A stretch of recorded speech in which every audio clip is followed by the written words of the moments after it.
Yeah, throw it out. Throw it out. We don't want it in the record books. No, I think you're right. We're gonna wait to see more, but I don't think it's out of the realm of possibility.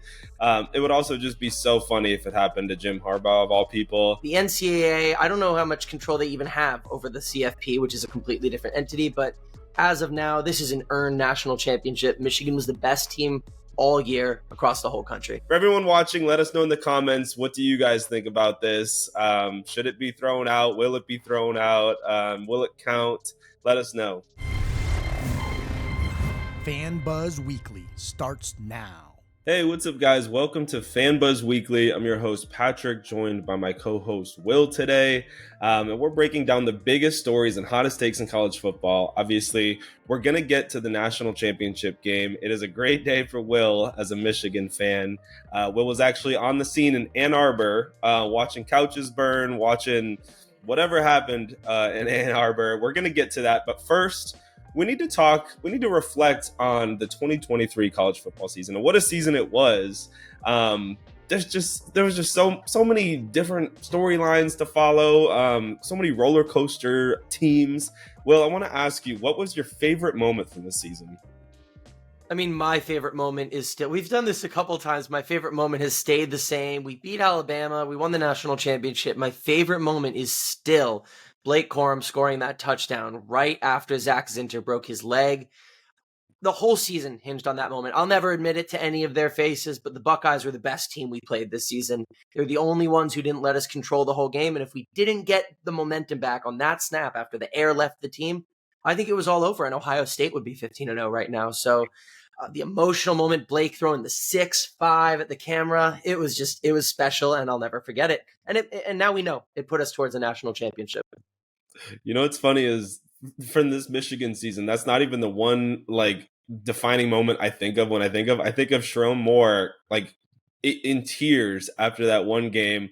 We did it for Jim Harbaugh. Like that's the only thing I can think of. Like he is like this poster child for this season of all people. And you know what a crazy season it was. We're gonna get to that more. We're gonna talk about the game.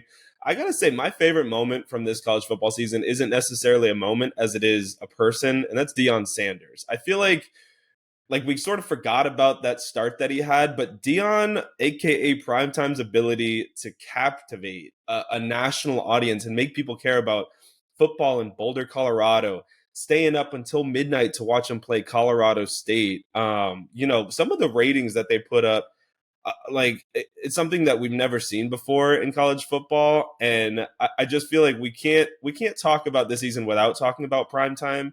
A, because it's the FanBuzz Weekly here, and we always got to talk about Prime a little bit.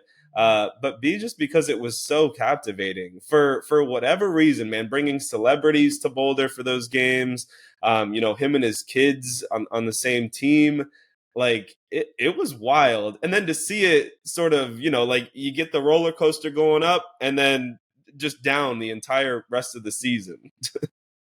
Primetime is such an earned nickname too, because like you said it, any game they were turned into primetime, just in terms of things would get flexed into slots. They would have millions of eyes on it. And if that's not what primetime means, I don't know what is. Credit to him for getting them from 1 win to 4. That's not nothing. But whatever you think of the football product, Deion got eyes on his team. And we've been calling him primetime for 30 years, 40 years now. I don't know. I mean, there's a lot of truth to it. I mean, people legitimately thought they were going to win a natty after they beat TCU and won the next 2 games or whatever. People thought they were going to go all the way. And well, we could talk about the natty now. Michigan has finally done it. They have won their first national championship since 1997. What an interesting game it was. But Washington looked like they were going to maybe come back. They couldn't really get that big strike that you felt like Washington had all season. Like, I feel like you were waiting on it. I think they were down 1 touchdown at one point, and you just kind of, I don't know. I remember I was hoping like, okay, like let's throw it deep to a Dunze. But man, what a game. Well, I want sort of your instant thoughts on that game. You kind of hit it on the head. We were playing with fire for a while. They were within 7 for a good chunk of that, like that middle 50%, second quarter, third quarter. It took a while for us to pull away. Credit to the Huskies. The defense stepped up, made some plays. I thought the receivers did a nice job. Michael Penix had some real uncharacteristic misses. As many good plays as our defense did make, I did think Washington had the opportunity to tie that thing up a couple times, maybe even take a lead. But credit to the Huskies, special season, deserved runners up. And I don't mean that backhandedly. I don't think it's easy to get through this year's Pac-12, beat a team like Texas. They had a really, really nice run, but in the end, Michigan just finally got those big runs. They got the final knockout punch that had kind of been just simmering under the surface since that, after that great start in the first quarter. So wasn't the greatest football game I've seen played. I would say both semifinals were more exciting, entertaining, and maybe even higher quality. But you know what? First championship since 97, first unanimous championship since 48. And I don't know how much of a championship it is if you have to share it. So alone at the top for the first time in 75 years. Being in Ann Arbor for it was straight up magic, and I wouldn't trade it for anything. So wait, first describe the scene in Ann Arbor. Like what was that like? Oh boy. I mean, we were in a local, a classic restaurant bar called Pretzel Bell. We were in the basement, which is like more of a sports bar vibe. A lot of fun in there, a lot of spontaneous chants. But then we get out, we run across campus, across the quad. We made it a mile over to South University, which is the main street where a lot of the student bars are. And people are packed in the streets. You can't move edgewise. People are climbing up trees, some stoplights. People were climbing up. Spontaneous chants, people sitting on police barricades, and fireworks being launched from the dude next to me. There are dance circles. It was the kind of thing that you see in the SEC, except it was 28 degrees out at night in Ann Arbor. It was just, I've been there for making it to the Final Four, the Frozen Four, everything. And this was different. We're finally on top. It was magic. You can plead the fifth here, but did you set any couches on fire?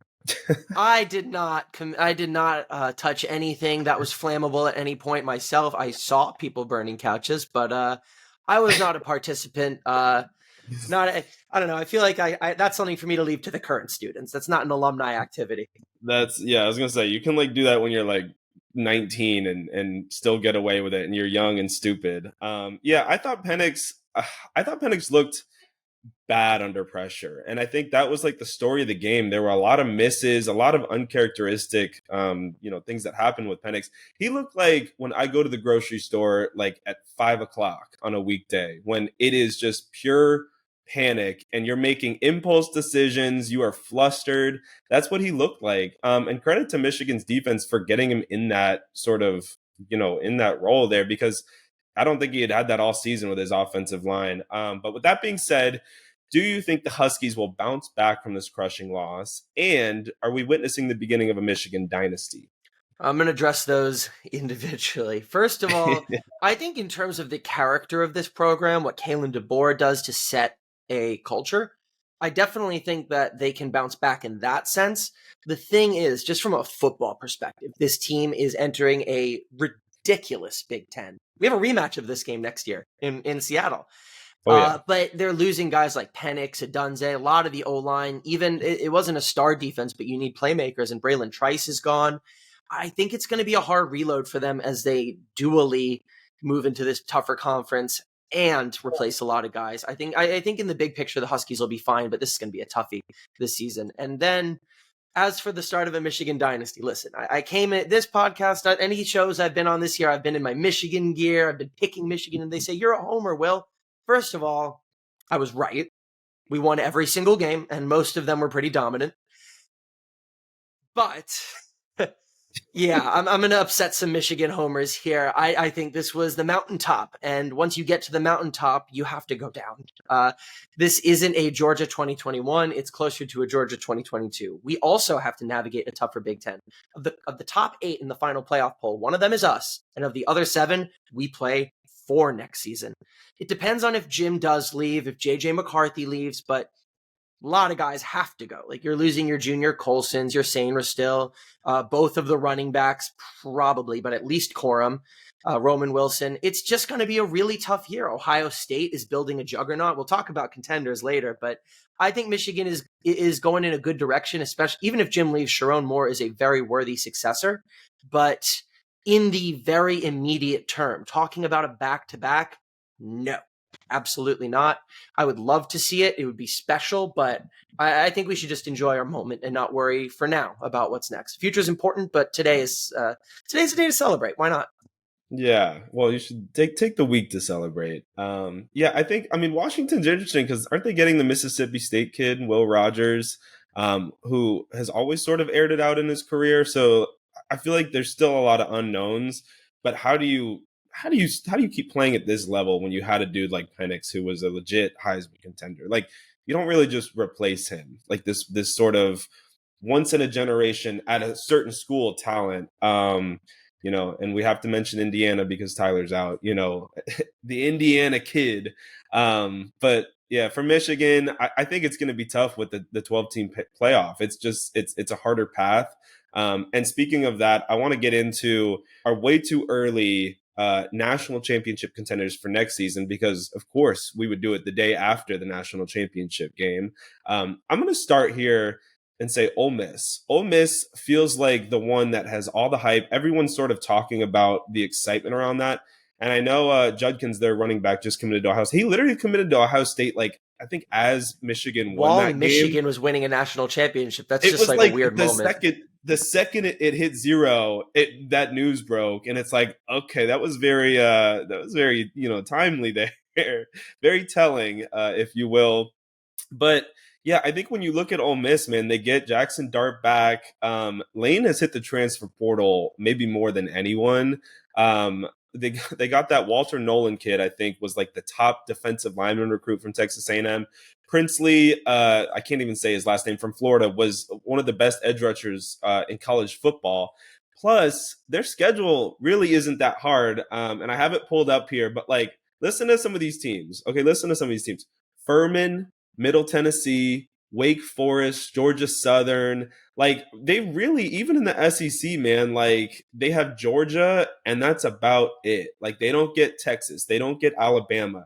They get Florida, which doesn't really mean much these days. And I can say that because I'm a Florida fan. But, like, I'm all aboard the Lane train, and it's the first day after this national championship. I'm already like, I'd rather buy a ticket to this Lane train. So that's my one team that I'm already kind of excited about. Maybe that's me being an SEC homer, but give me a team. Throw out a name. I really like that, Pat. And I think what people have to think about, what people have to realize is you definitely don't need to win your conference anymore to make the playoff. You just have to you have to be maybe, I think 10-2 in a good conference will be pretty safe. SEC could send 4 or 5 or 6 teams. So Walter Nolan and Princely, that's terrifying. If that team gets a defense, no one's going to be talking about Judkins. But I'm going to throw out 2 teams. I'm going to be really, really boring here. One is the Georgia Bulldogs. We talked a lot about quarterback head coach continuity going into the year last year. And look who made the playoff. 3 teams that had the same quarterback head coach combination as last year. And the 4th was Nick Saban. So let's talk about Georgia Bulldogs. Kirby Smart. Carson Beck might be the best QB in the country next year, especially if J.J. McCarthy does go to the NFL. Georgia lost a lot of guys last year, but they're gonna have a chance to develop more players this year. They're definitely making it. I mean, they are. They're not going to be below the 3rd or 4th best team in the SEC, and I think they should be the first. That being said, another team that I think probably maybe won't win their conference because it's so stacked, but is building a juggernaut, that's Ohio State. Judkins and Travion Henderson, overkill. Absolutely huge pull with Will Howard at quarterback. I think if they had a better quarterback, they would have gone 15-0 this year. Would have beaten us. They were close anyways, and McCord is just horrible.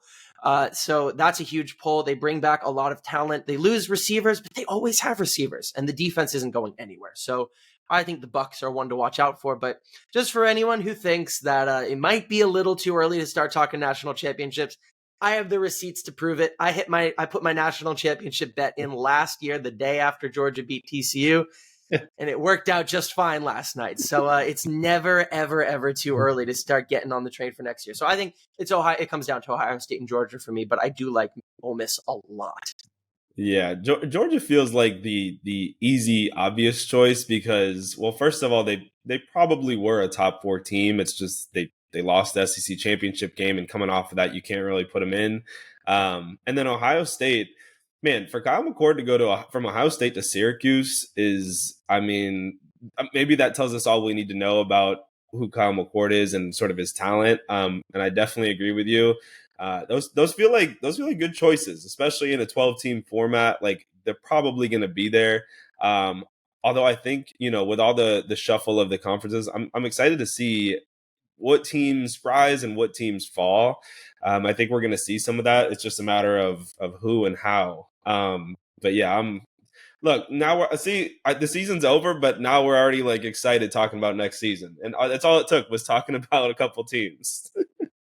I know, I'm nervous. I think Michigan can maybe make the playoff. I think if you have a good enough resume, 9-3 as a bubble team, 10-2 is very, very likely in. I wouldn't put 10 wins past us at all, and I definitely think we should get 9. But we also have to talk about the first round is on campus next year. So that distinction between teams 1 through 4 and 5 through 8 is tremendous because of the bye. And then the distinction between 8 and then 9 to 12 is tremendous. So I think I'm not sure how it's all going to look. I'm not too confident because of this whole new format, but I'm certainly excited to get like a March Madness feel and start getting some real upsets going. Well, if you're Jim Harbaugh coming off a natty, you have to consider that, maybe you head to the NFL. Maybe it's time you finally crossed that bridge. And speaking of the NFL, we have Wild Card Weekend, which it's actually a great slate of games. In my opinion, we've got the Browns Texans, which is probably my favorite game that I'm actually excited to watch. Dolphins Chiefs. We've got Steelers Bills, Packers Cowboys, and then Rams Lions. Which isn't that Matthew Stafford going back to Detroit? It is. There's some good storylines.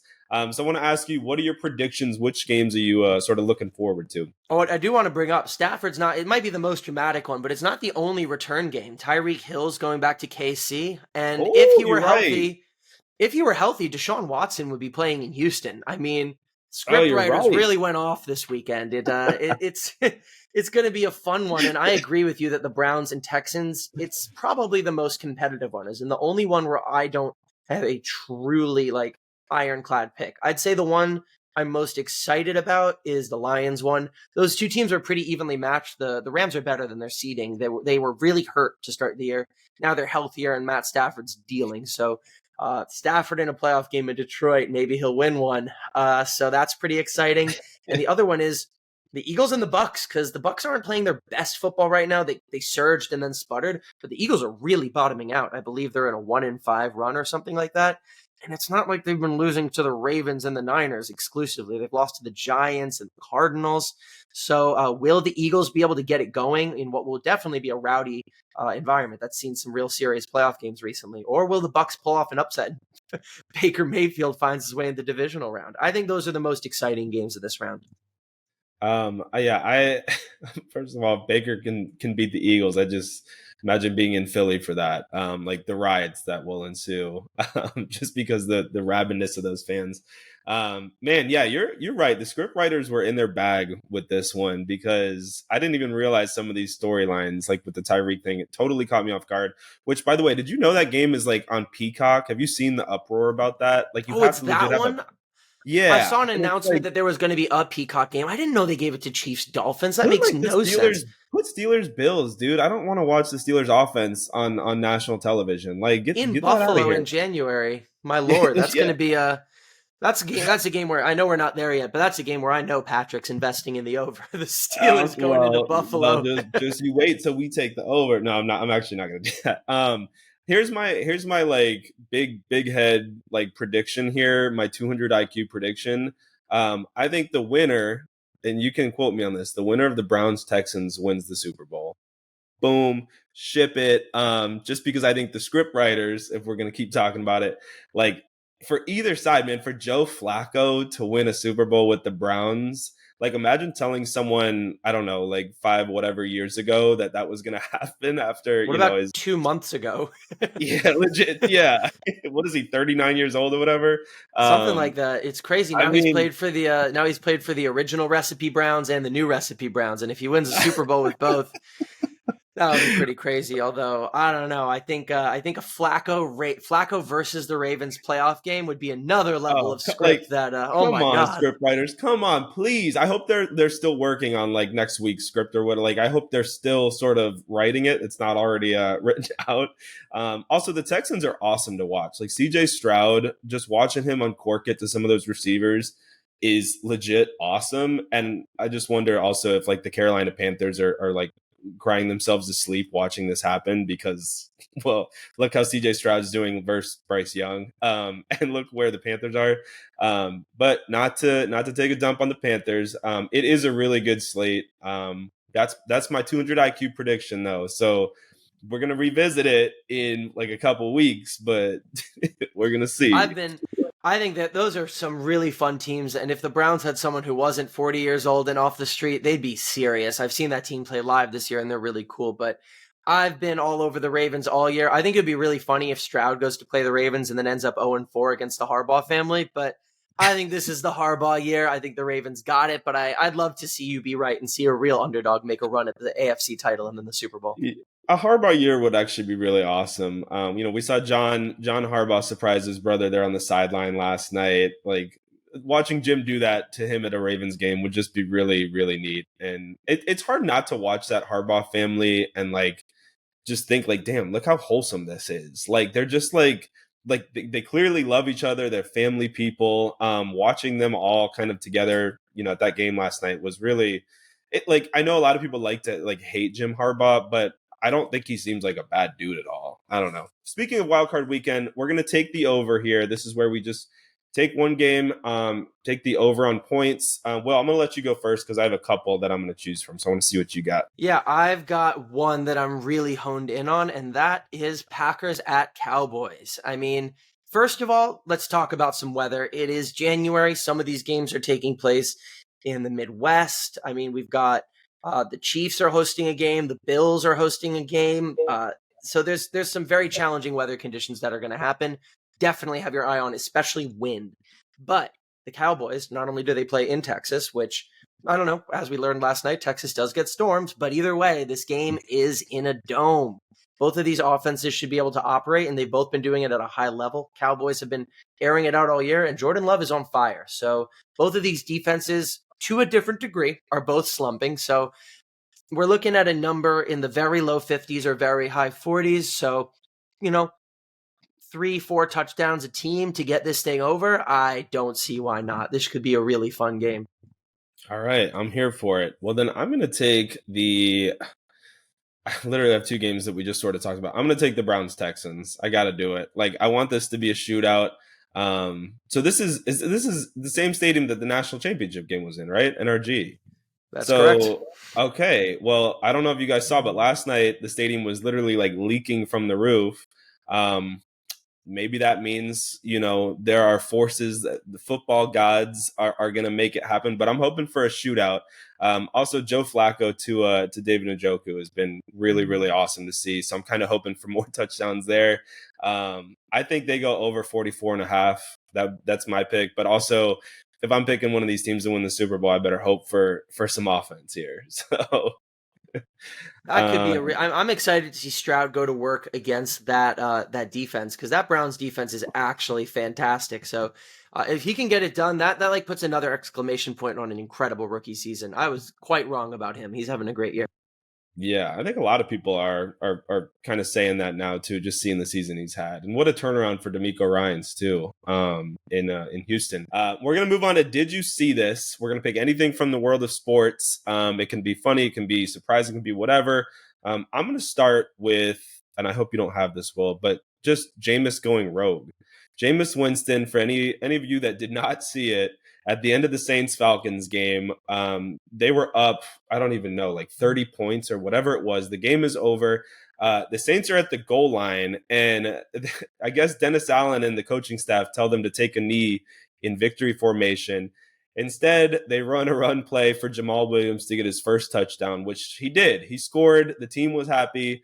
Like no one else was happy. Because Arthur Smith, the Falcons' former head coach now, so I don't know that his opinion even matters, comes over. He's pissed off at Dennis Allen. After the game, Dennis Allen apologizes. There's kind of this rift between Dennis Allen and his players now because it's kind of like, does he have control of the locker room? But everything Jameis said after was just so Jameis. And like, even as a Florida fan, I can't hate him. Like, the dude just kind of like, he does what he wants. He says what he wants. All of the players, all of his current and former teammates had his back, saying the dude just cares about his guys, man. He wanted to get that dude his first touchdown, especially after Jamal. Didn't he lead the league in touchdowns last season? Like, first to worst. First to worst. Like, well, I guess not worst. I guess a lot of people don't score touchdowns at all. But 17 touchdowns last year, down to 1 this season. It's insane. I mean, it's a very different offense, but I don't think anyone saw that coming to that extent. No, it's insane. And it's not like we're getting the guy's first career touchdown, but he didn't have one all season. So, like, I'm on board with Jameis here. I thought this had so many twists and turns that it was just so damn hilarious. I'm a big Jameis guy, obviously, personally and on the field. Honestly, he's had his slips and missteps in a lot of ways, but he does seem like the kind of guy you definitely want as a teammate who's out there for his guys, and he definitely cares. We've talked all year about emotion, the over emotion versus apathy, right? I mean, we've talked about with Caleb Williams with Colorado, but Jameis, I think we've all kind of skewed towards the side of you definitely want someone who cares, even if it shows out a bit sometimes. And Jameis definitely cares. He's one of those guys. All right, let's hear what you got. All right, this one's a bit more of a stat, and I promise this will be it for Michigan. This last you'll hear from me about this team 144, but this is a funny Michigan thing. So basically, we threw between J.J. McCarthy and our backup quarterbacks 5 interceptions this year, and we only lost 3 fumbles. So that's 8 total turnovers this season. Half of them were in a game at home against Bowling Green. JJ threw 3 picks. We lost a fumble. So you know what? I'm so sad Tyler's not here because we love talking Mac, especially quirky Mac stats. But tip of the hat to you, the Bowling Green Falcons. I guess you're the best defense in the country. I thought it was us, but I don't think we'd forced 4 turnovers against ourselves. I don't think JJ would throw 75% of his picks of the season against us. So I don't know. Did you see Michigan completely lose the plot against Bowling Green? If you didn't, I'd go back and watch it. Now we can laugh about it, but I was certainly startled in the moment. A game that happened, let's see, September 16th. Do you think that was the turning point of Michigan's season? Many turnovers against a team like Bowling Green, and then they turned it on. It's really funny because you look back at that. That was what, Pat, you're looking at versus, that was like our 3rd game of the season. Yeah. So you look back at that moment, and then that's not that far removed from the TCU game the year before in terms of how many Michigan games had been played. So JJ threw some picks against TCU. He's throwing picks against Bowling Green. And all of a sudden, it's can JJ McCarthy take care of the ball? And the whole rest of the way against the best defenses in the country, he was the most turnover averse quarterback in the country. So I definitely think it was a turning point for his narrative. He definitely showed his greatest trait after that, which I think it's his short memory. And I mean that in a good way. Not that he forgets his steps or plays or anything, but he's able to shake things off like that non-pick against Alabama.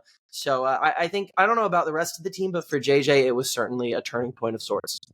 I think this is more of a Bowling Green's defense was a juggernaut this season. Has to be. That's the only way. Oh, no doubt. I mean, look out for them in the MAC next season. as we usually do, previewing the MAC. All right, guys. Well, that's going to be it for today's episode. I hope we covered enough Michigan for today. We'll probably be talking about them next week. I'm not going to lie. There's probably going to be a lot of things being said about this team. We'll see if the NCAA has anything about the legitimacy of this national title. But that's going to do it for today's episode. If you like the show, please like and subscribe. You can listen to us wherever you get your podcasts.